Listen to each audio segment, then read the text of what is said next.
4h37, voltamos para falar o quê? De eleições que acontecem apenas lá em outubro, mas já tem registrado movimentação intensa.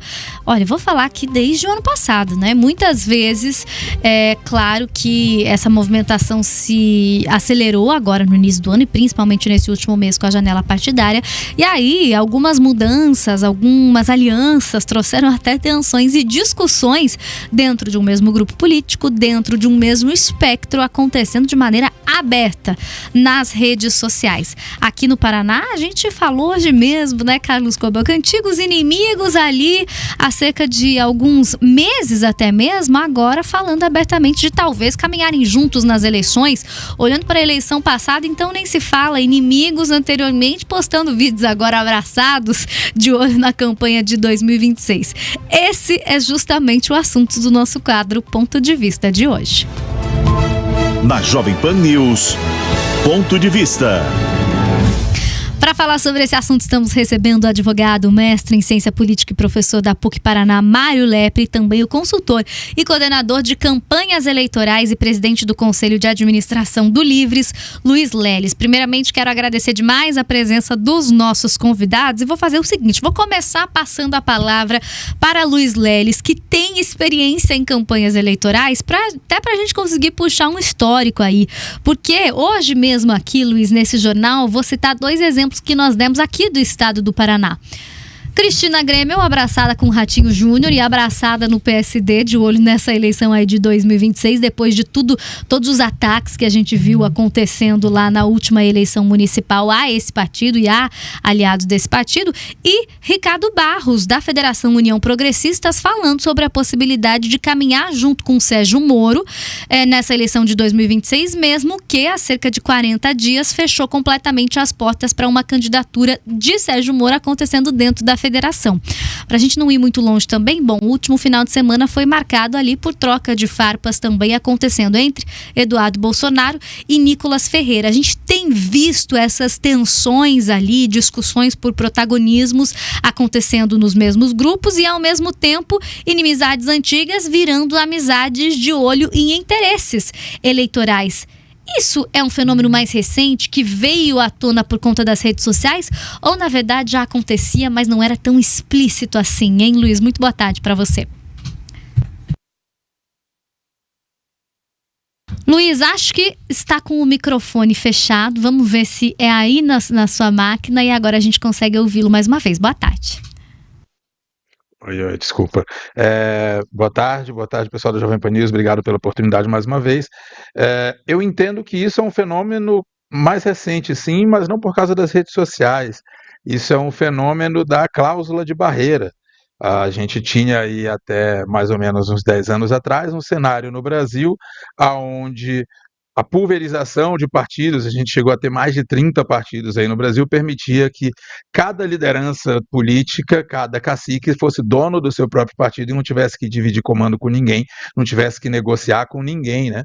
Então a cláusula de barreira veio aí, diminuiu o acesso dos partidos que não batiam um desempenho mínimo a alguns recursos, e hoje a gente tem muito menos, seja partido, seja a coisa das federações, que tem que agir como um partido só, quantas fusões não aconteceram, e os caciques estão tendo que aprender a viver em conjunto no mesmo partido ou numa mesma federação, e os conflitos que antes aconteciam simplesmente achando um outro partido para chamar de seu e ser dono, hoje precisam ser resolvidos ali dentro do mesmo conjunto, do mesmo grupo. Eu mesmo tenho uma previsão de que depois dessa eleição de 2026 vão sobrar só 10.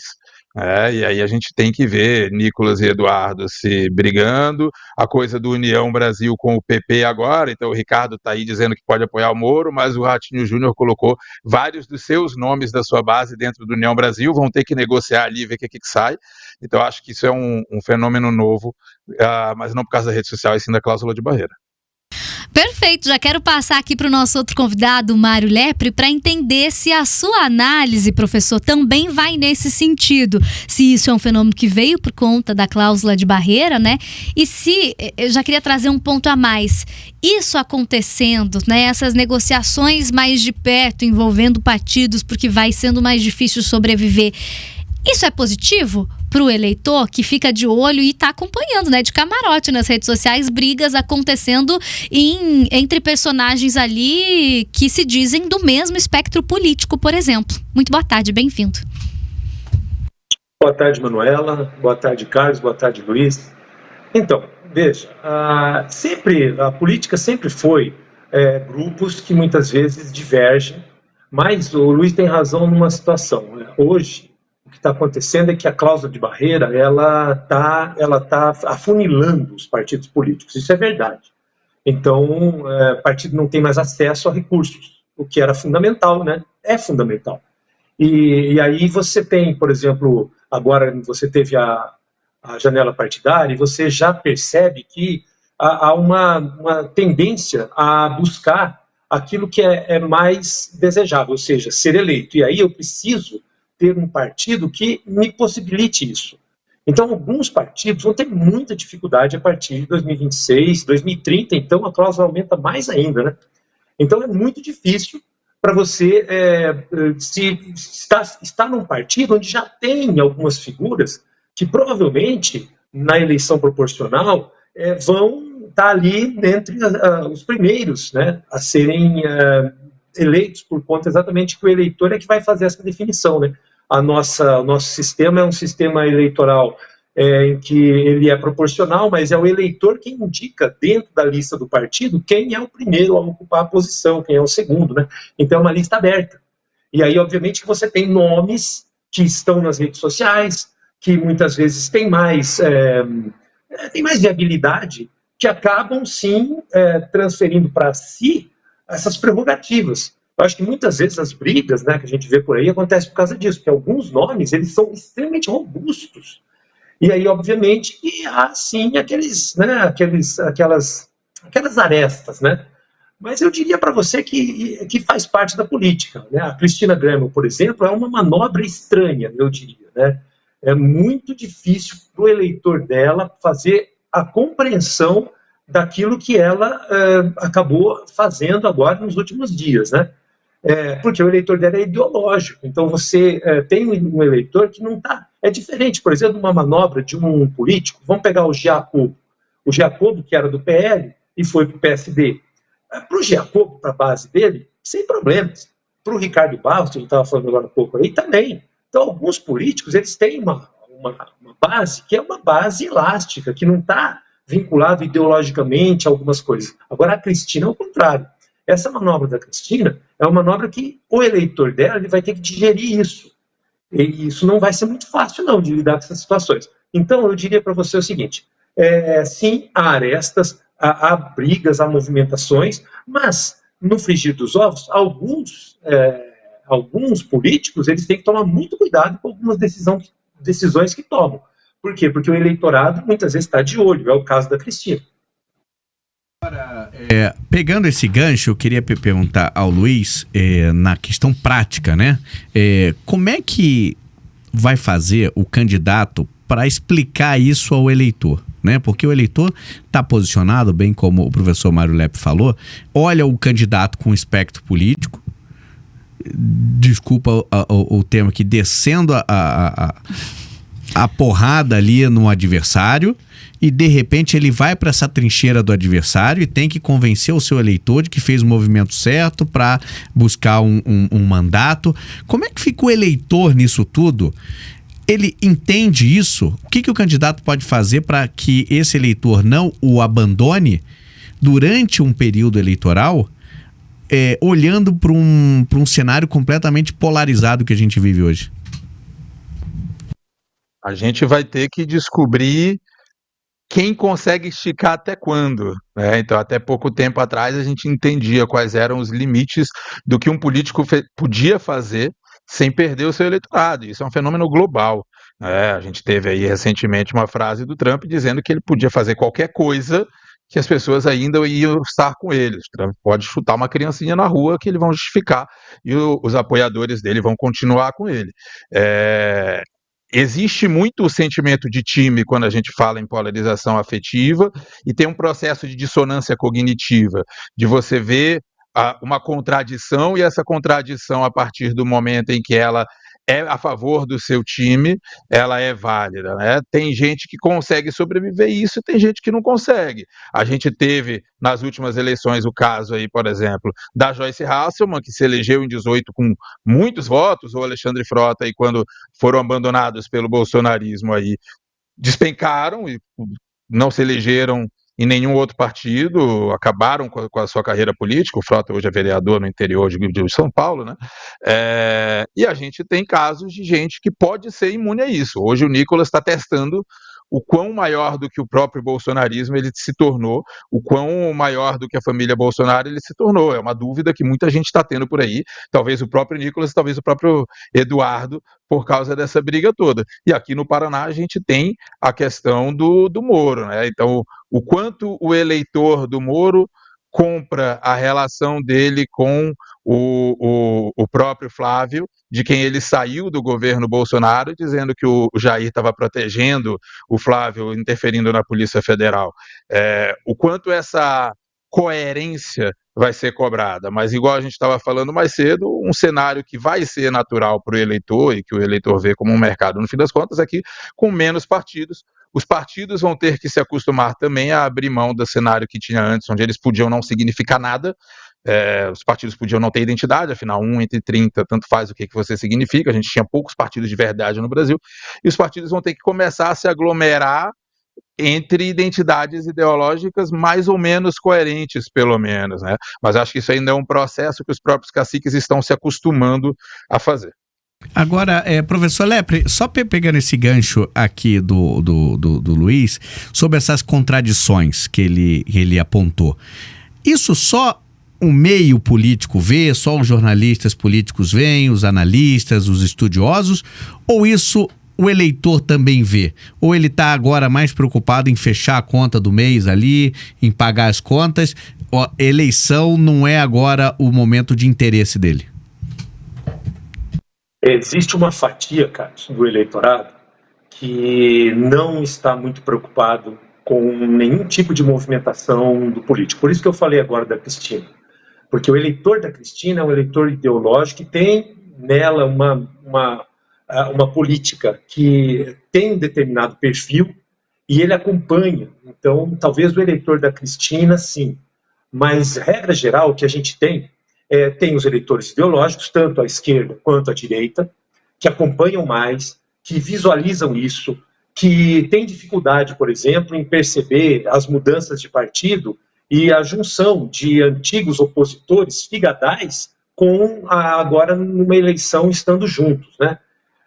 Sim, existe isso, mas eu diria para você que uma grande fatia do eleitorado, ele não está muito preocupado com o partido, não está muito preocupado com esses posicionamentos. Às vezes ele percebe incongruências. Esse cara era amigo daquele lá, agora parece que está... Mas é mais num sentido de que sempre foi assim, ele sempre viu a política assim, é tudo mais ou menos a mesma coisa, está tudo no mesmo balaio, então continua assim. E aí, para ele, não faz muita diferença. Como é que ele vai decidir o voto? Ele vai decidir o voto na conjuntura. Então, ele vai decidir o voto na questão da barriga, ou seja, está mais difícil hoje do que ontem. Ele vai decidir o voto em questõezinhas que às vezes acontecem, uma conjuntura de campanha. Às vezes uma campanha consegue trazer algum ponto que a outra tem dificuldade de rebater, e aí aquilo acaba se espalhando, e aí o eleitor ele vai ficando como se fosse ali naquele mar, indo em direção à eleição, vai chegando a eleição, ele decide o voto. Então, muitos eleitores têm isso. E aí você vai ter, por exemplo, quando, no caso do Paraná, por exemplo, o Ratinho Júnior, que poderia ter uma eleição aí para o seu indicado de forma bem tranquila, me parece que ele errou um pouco não, errou bastante, né? Desde 2024 que ele não decidia, e aí na política não existe o não decidir. Por quê? Porque não existe vácuo, o vácuo é ocupado. Então, quando ele ficou lá, nós temos 3 candidatos, 4 até em algum momento lá atrás, e aí isso está muito bom, porque quando decidirmos teremos uma eleição tranquila. Isso era verdadeiro. Por quê? Porque existe sim uma máquina de governo de Estado que é capaz, junto a prefeituras, deputados estaduais, que dependem de todo aquele sistema político antigo que ainda existe, que vai, obviamente, referendar o nome do governador. Mas bobagens podem acontecer. E aí, numa dessa, você acaba, muitas vezes, entregando a eleição, o que me parece que pode vir a acontecer no Paraná. Embora eu acredito ainda que a máquina é muito forte, e aí, obviamente, o eleitor lá do interior, que é esse eleitor que não está muito preocupado, que é esse que você está falando aí, é o eleitor que vai chegar lá, vai ter o prefeito que entrega alguma coisa para ele, e é ali que ele decide o voto. Então, o Brasil é assim, é uma situação bastante complexa, mas com as redes sociais eu acho que as coisas andaram mudando bastante, e isso sim vai fazendo algumas reviravoltas, que podem vir a trazer coisas novas aí nessas próximas eleições. Continuando a reflexão aqui nesse sentido, vou passar a palavra de volta para o Luiz Leles, até para entender se concorda ali com toda essa conjuntura. E, de fato, a gente fala muito sobre isso, né? A gente pega pesquisas eleitorais nesse momento espontâneas que mais de 80% das pessoas nem sabem em que candidato, que a gente vai votar nesse ano lá em outubro. Então, e a gente já viu essa movimentação, né? Toda vez que tem janela partidária, todo ano de eleição, a movimentação intensa ali de players que vão pulando de partido para onde oferece uma conjuntura melhor para a eleição.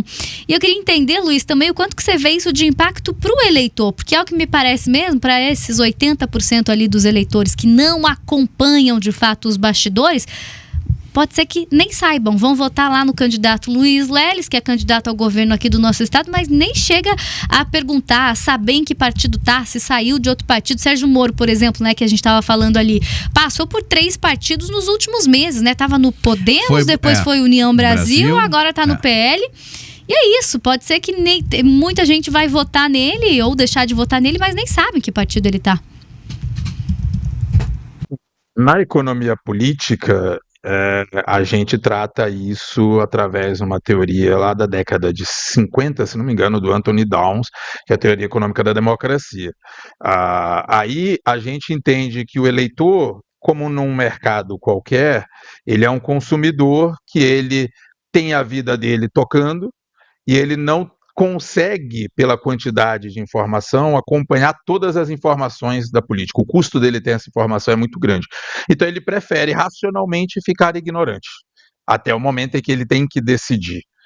E aí o custo, na teoria econômica, se coloca que os partidos e os candidatos aí assumem o papel da firma nesse mercado, onde tem como estratégia diminuir o custo de informação para o eleitor de saber sobre a sua candidatura, sobre o seu propósito, sua proposta, enquanto está numa concorrência com os outros. Então, o eleitor em geral, e aí eu estou puxando essa teoria porque a gente, desde a década de 50, numa teoria mundial sobre democracia, a gente já tem a ideia de que o eleitor é racionalmente ignorante, no sentido, não ignorante no sentido de burro, e sim no sentido de ignorar propositalmente a política, o eleitor que não é militante, né? E cabe aí aos políticos fazer a informação chegar. E cabe a alguns políticos impedir que a informação chegue, em alguns casos, né? Porque tem muita gente que já é conhecido pelo eleitor e tem o interesse de, por já ser conhecido, só fazer o eleitor lembrar que ele existe lá na hora da urna. E para alguém que está disputando, que não é o favorito de uma campanha e por aí vai, precisa fazer o esforço de diminuir esse custo de informação e fazer o máximo de informação possível chegar. Então é aquele trade-off que a gente tem bastante de, ao mesmo tempo que começar uma campanha muito antes, às vezes significa ter mais tempo para apanhar, né? Começar muito depois, às vezes, significa ter pouco tempo para se defender. A gente vê o caso, não só daqui do Paraná, mas a gente vê o Carlos Bolsonaro, que anunciou ser candidato a senador lá por Santa Catarina muito antes, e hoje as últimas pesquisas mostram que mais da metade dos catarinenses, que é um estado que deu ampla maioria para o bolsonarismo, entende que ele é um oportunista e que ele está ficando em terceiro lá nas pesquisas. Anunciar coisas muito antes também tem risco. Aí, pra mim, Carlos Koba, que a gente já podia partir para outros 3 debates, eu já vejo aqui, né? A falta de ideologia clara dos partidos no país, essa cultura brasileira de votar em pessoas, que a gente vota em pessoas e não em partidos, tá? Tanto é que todo ano eleitoral a gente volta aqui para explicar pro pessoal o que é essa dita dessa eleição proporcional. Então já dava pra gente puxar vários outros temas, mas infelizmente a gente tá sem tempo aqui, então eu já vou fazer o seguinte, deixar o convite para que os nossos convidados retornem aqui para que a gente possa entrar nesses outros temas também tão importantes aí, né, para o nosso processo eleitoral, para a nossa democracia e para a política que acontece no país. Mas quero agradecer demais ao mestre em Ciência Política e professor da PUC Paraná, professor Mário Lepre, também o consultor e coordenador de campanhas eleitorais e presidente do Conselho de Administração do Livres, o Luiz Leles. Muito obrigado pela atenção com a audiência da Jovem Pan News. 4h57, é aquele famoso que a gente falou hoje de manhã não lá, tem mais sem tempo pra nada. Ei, sem mano, tempo, irmãos. Antes